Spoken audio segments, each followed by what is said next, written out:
So in 28 years, I've worked with literally thousands of clients. Many of those are trying to replace a bad habit or trying to break a bad habit, and that might be alcohol, it could be food.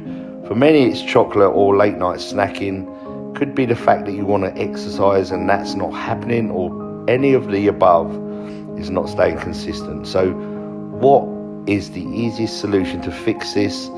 And really, it isn't the end product that's going wrong, it's the steps that come into play prior to that. So it's something that triggers you in your mind that leads to the action that follows.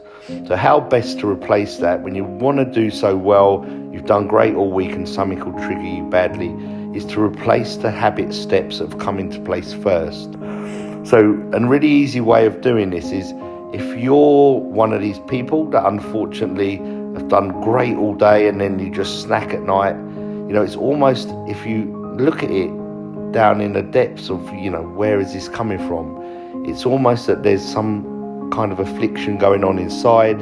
It's perhaps a bad thought or memory, something that's causing you to almost self-sabotage, almost in the way of self-harming, but it could be done with alcohol or food or whatever your vice to that is. So don't fall into the foul play of following the habits.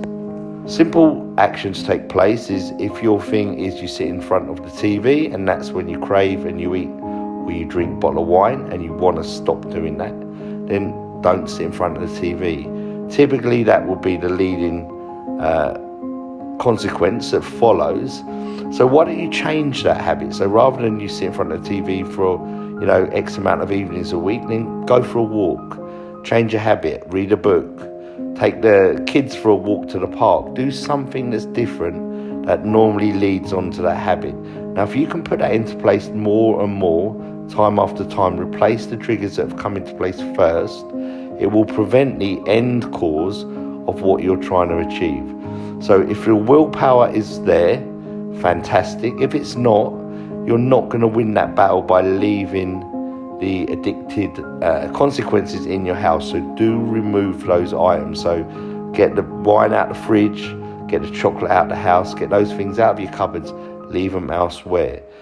That way you won't have the visual reminder that they're there in the house for those times where your willpower isn't as strong. But if you break the habits that lead to those vices, you're much more likely to succeed. And if you can succeed in them for a period of time, they will create the new habit. So that old habit will be a thing of the past. These are my thoughts on this. They do work. Put them into action.